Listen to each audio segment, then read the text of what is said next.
For the past 10 years, I've done 400 some episodes of this show, and with this, let's call it a movie, I don't even know where to fucking start. Sure, we've sat through plenty of This Exists movies, from Fun in Balloon Land, to Miss Velma's Christmas, to Bat Pussy, to The Magic Christmas Tree. So trust me when I say that this movie will break you. And unlike a lot of stores on the day after Christmas, there will be no refunds. Consider yourself a Gold Star Snob fan if you make it through this shit. So what makes Santa's Christmas elf named Calvin even harder to sit through than those movies? Well, normally I could just explain some things myself, but in this case, how about I just show you a clip of the movie?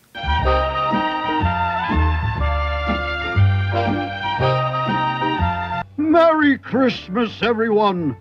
Thanks for your hard work! Merry Christmas, Santa! It's a movie of still shots.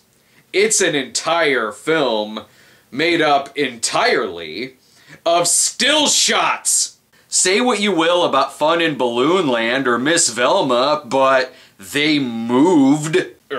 Sometimes. Yes, it has gotten to the point on this show where we can say, hey, at least those other movies had motion! Sure, it'd be one thing if this were a 5 or 10 minute short. It's 70 minutes long! Krampus made this film! If you want to find out more about the movie, you'll have to look beyond IMDb, because at the time of this review, the movie doesn't even have an IMDb page, even though this poster suggests that it did show theatrically. I could make a joke about how taking your kids to this movie is poor parenting, but I genuinely want to know, who the fuck saw this movie in a theater? Even the title is off-putting. Santa's Christmas elf named Calvin. Unlike Santa's non-Christmas elf. And adding the named Calvin bit is so oddly specific. Why stop there? Why not call it Santa's Christmas elf named Calvin, who isn't a huge fan of mushrooms, but doesn't mind cream of mushroom soup, maybe because the mushroom pieces are so small, and the broth has a nice taste that covers the slimy and squishy texture of plain mushrooms. I do know more about the movie, such as who wrote it, who produced it, and who directed it, but we'll get to that at about the halfway point in the film, because trust me, by then, you're gonna need a fucking break! Let's get this shit over with.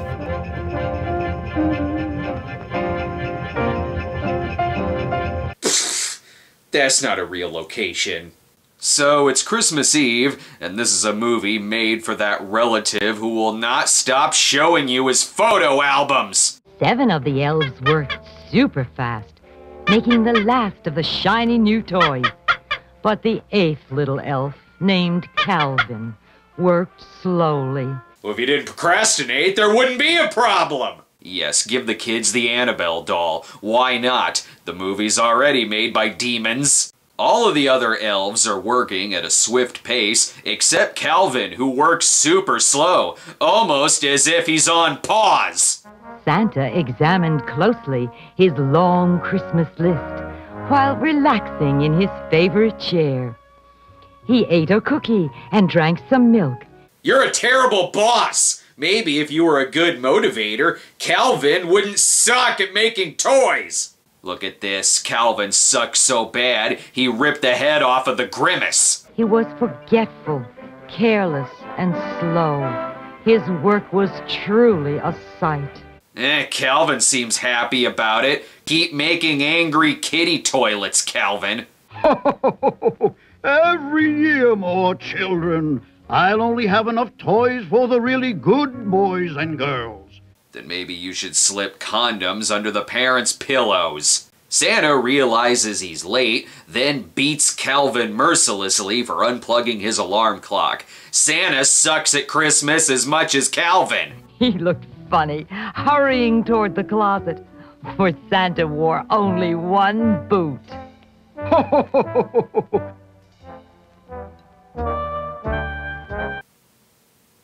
We're only 5 minutes in. There's 65 minutes of this movie left. Unfortunately, the toys Calvin made are filled with Quaaludes. Heilig is pissed because Calvin raided his stash. My shop makes beautiful toys. Everyone but you, that is. I've told you all year. You have to pay attention. Thanks, Santa's Nazi elf named Heilig. There's something about all of Calvin's toys being useless, but I'm too busy being possessed by this fucking doll. Calvin must be punished. Do you understand, Calvin? You're fired! I think this firing is official. He got his slip from a fortune cookie. The other elves are very happy as they decapitate Calvin so they can place his head on top of the Christmas tree. This is where Santa gives him 20 lashings. Whoa! Ho, ho, ho, ho! Calvin is then put on reindeer shit duty. They loved all of the elves dearly, but Calvin was their favorite one. Are you sure? Are you sure he's the favorite? They look like they want to murder him. Oh, and all the naughty kids are getting a dead cat this year. I hope everything's ready, said Santa, his dick-sucking lips all puckered up. As the elves try fitting the bag in the sleigh, Calvin watches close by, plotting his revenge, murdering the elves in their sleep and placing their lifeless wooden bodies under trees all around the world if they don't kill themselves first. The elves straightened the workbenches, putting their tools away. They looked forward to a long night's sleep and turkey on Christmas Day. The elves only sleep 8 hours a year, and they only have one turkey to share between all of them, and that's only if Santa is too full to eat it himself. It was then that Calvin was found dead in a closet after watching the VHS tape from The Ring. Oh, and he accidentally takes off in the sleigh. This movie is already 60 minutes longer than it should be. I sure hope Calvin's voice doesn't make it feel longer. Stop! Stop! I didn't want you to go! I don't know how to drive this sleigh! After committing grand theft sleigh, Calvin crashes into a mountain, and Christmas was never spoken of again. They say at night you can still see Calvin's head in the constellations. That is, if you drink 20 eggnogs first. Some of the elves look happy to no longer be slave laborers. Your sleigh has disappeared. Disappeared? Look at the time.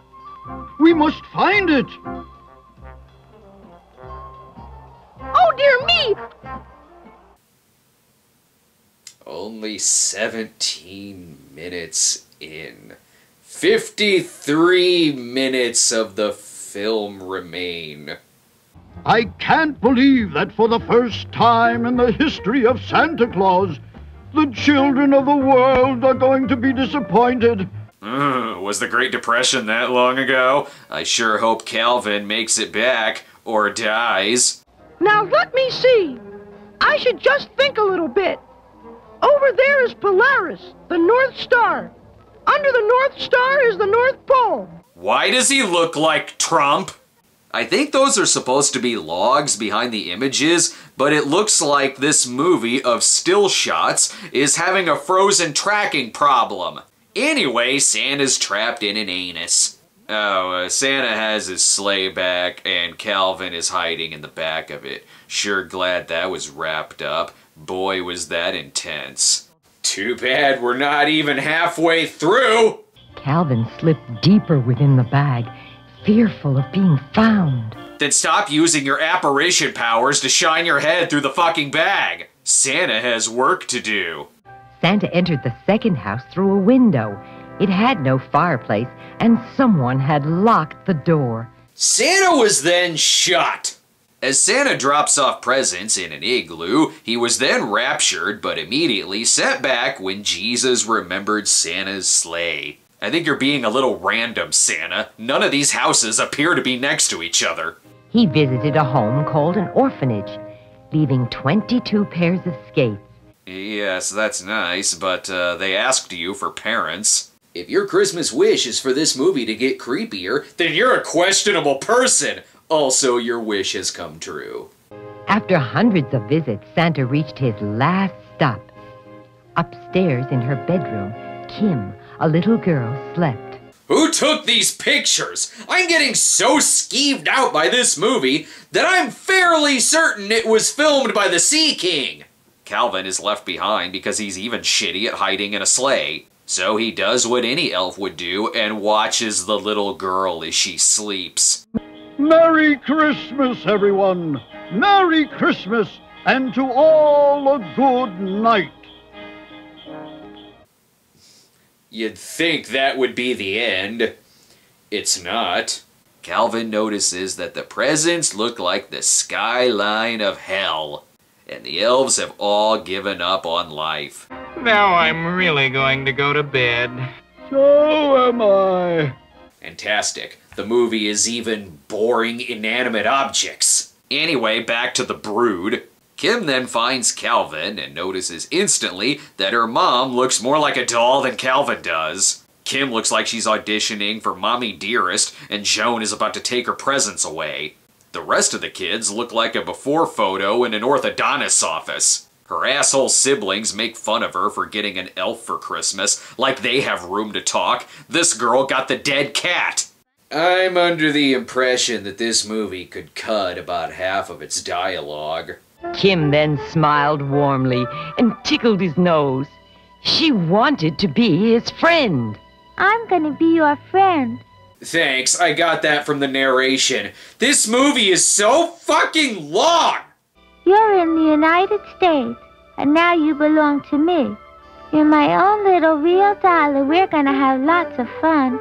Uh-oh, I know where this is going. We'll both have fundamental friend dependability. Meanwhile, the other elves still don't know that Calvin is gone because everyone hates Calvin. Calvin's busy boring someone else. Kim thought it was an exciting story.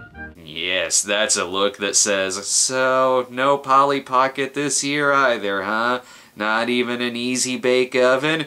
Truly, Calvin has hit rock bottom. If I ever get another chance, I'm going to be the best worker Santa Claus has. Thank you, Martin from The Simpsons. I wish I could shove this movie's head in a toilet. If you think Satan's dolly in the background looks like the stuff of Overlook Hotel nightmares, this next shot shows that even a coloring book can be haunted by a vengeful dead girl. Santa's Christmas elf named Calvin. It should be boring enough to put you to sleep, but sleep is where the movie will fucking murder you. This is all just how the mother sees the world. It's all the uppers she's on. Ain't nothing like watching a movie that constantly looks like it's buffering and like it's fucking possessed. She then got Calvin drunk where he confessed to having a fetish for bears, and boy does she have a friend to introduce him to. I'm fairly certain the other kids have gotten into Mommy's medication. Where's Kim? She's still in her room with that funny-looking doll. She told me he was alive and they're having a tea party.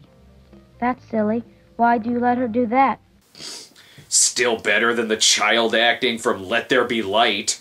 The elves finally figure out that Calvin is missing, but it's 34 years later, so he's long since dead. He's not really that bad of a boy. He must be around someplace. You must keep looking. You're making them work on their one day off? We really should liberate the North Pole. Okay, you need a break? 'Cause I sure as fuck do.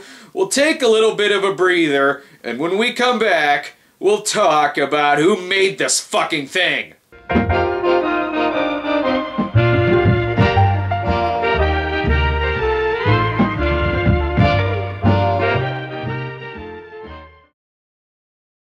While IMDb may not recognize this film as existing, unlike a movie like Bat Pussy, whose production team is a complete and utter mystery, thanks to a VHS release, which, wow, who owns that, and an opening credit sequence, we at least know who made this movie. The only VHS cover I've seen where the pictures on the back of the box are scenes in action.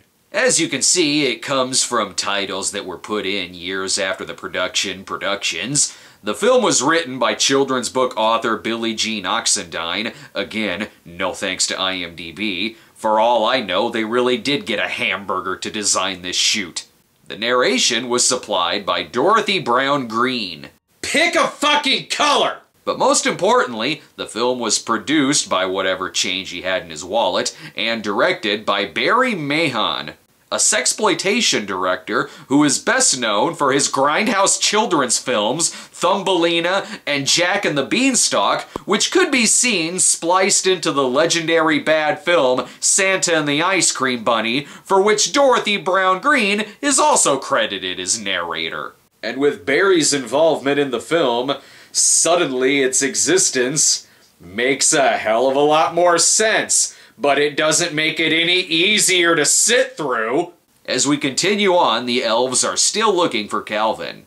The 7 elves inspected the barn, searching it through and through. They looked in the feed bin. Figures this movie has a cum bucket in it. Also, the bag has been fired as well. They figure out that Calvin was not only in the bag, but accidentally delivered, which appears to make them very happy that they don't have to deal with Calvin's shit. Poor little Calvin. He must be miserable.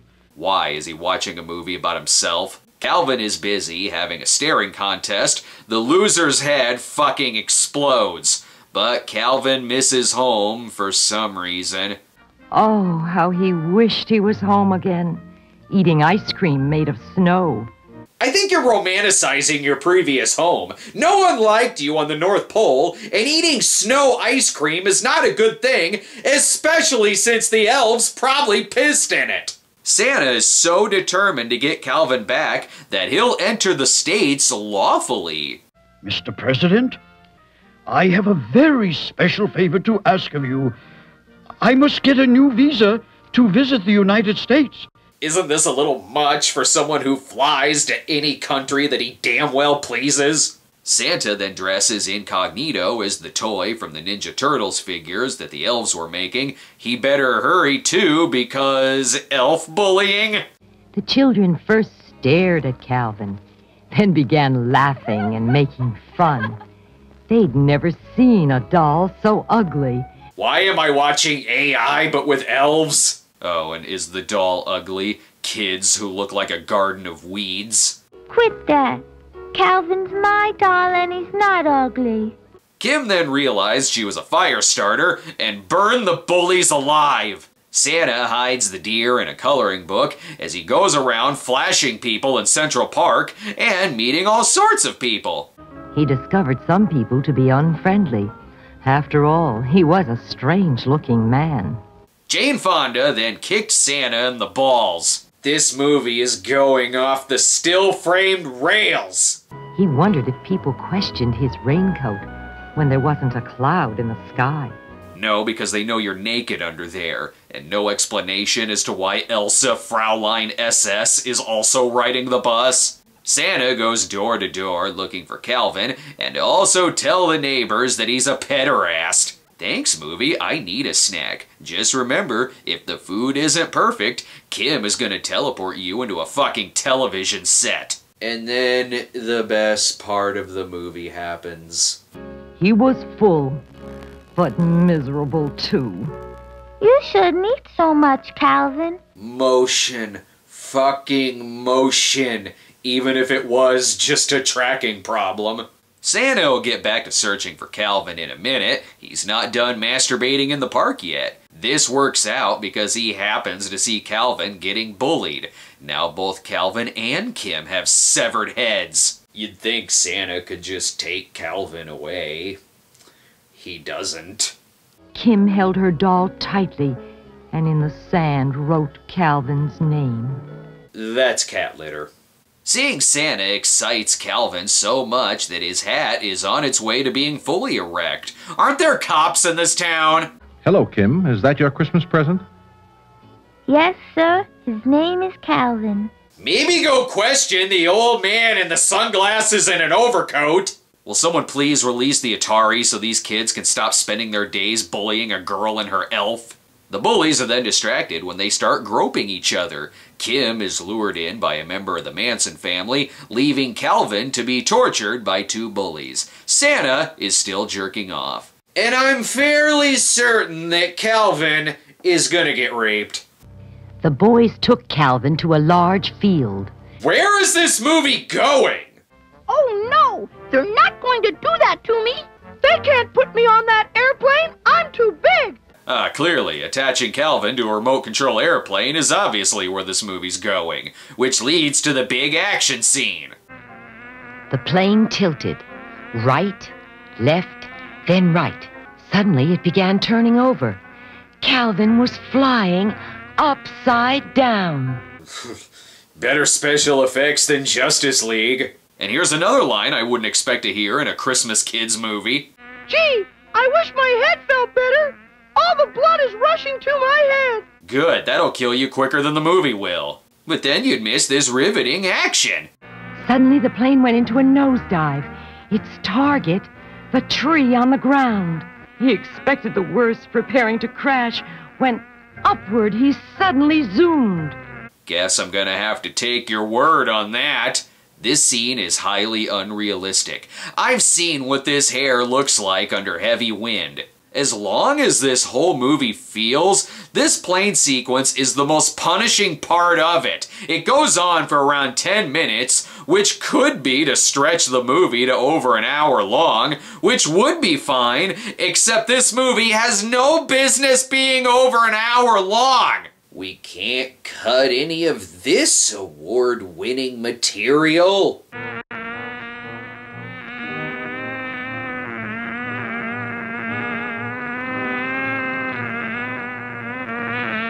Get that damn fly away from the microphone!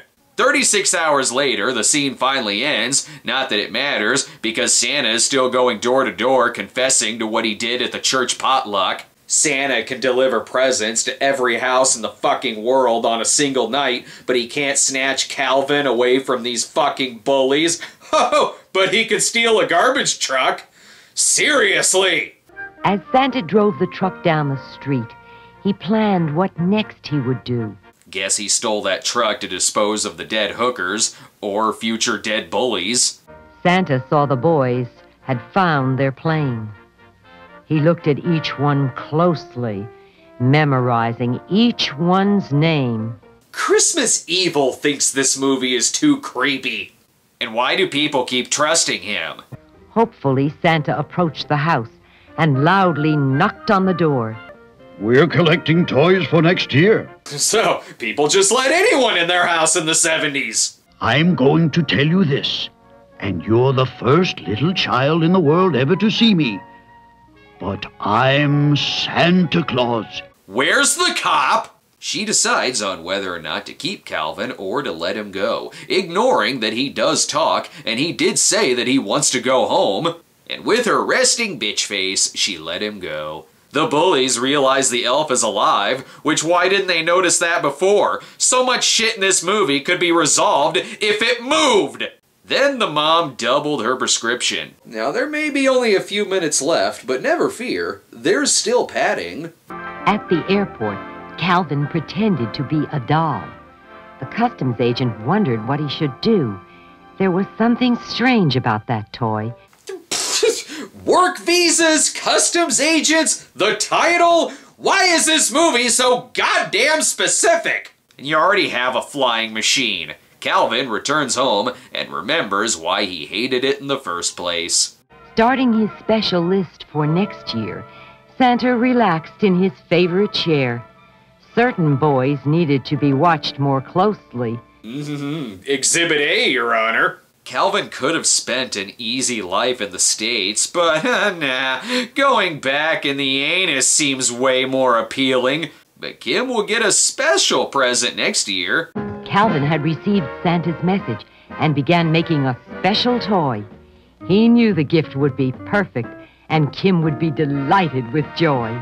Wow, looks so much different. Here, Kim, here's your former friend, stuffed. Everyone loses. Now remember, be good little girls and boys. A Merry Christmas, everyone! And thus ends the movie equivalent of Plumbers Don't Wear Ties. It sort of makes sense that the movie was written by a children's book author, because I can kinda see it working as a children's book. That is, if you take out Flasher Santa.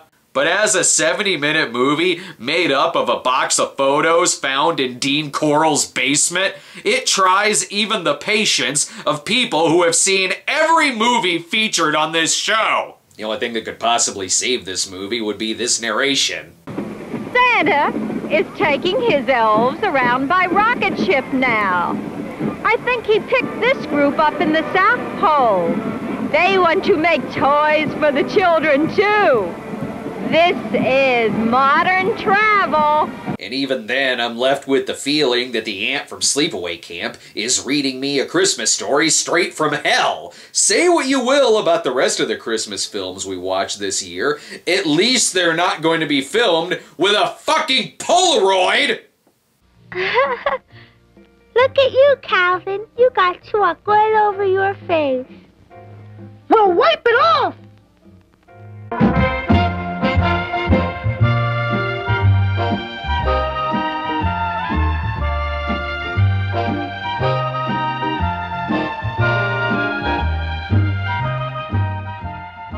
Be sure to subscribe to our YouTube channel at youtube.com/StonedGremlinProductions. Follow us on Twitter at The Cinema Snob, or check out our homepage at thecinemasnob.com. And you guessed correctly, I am a little drunk.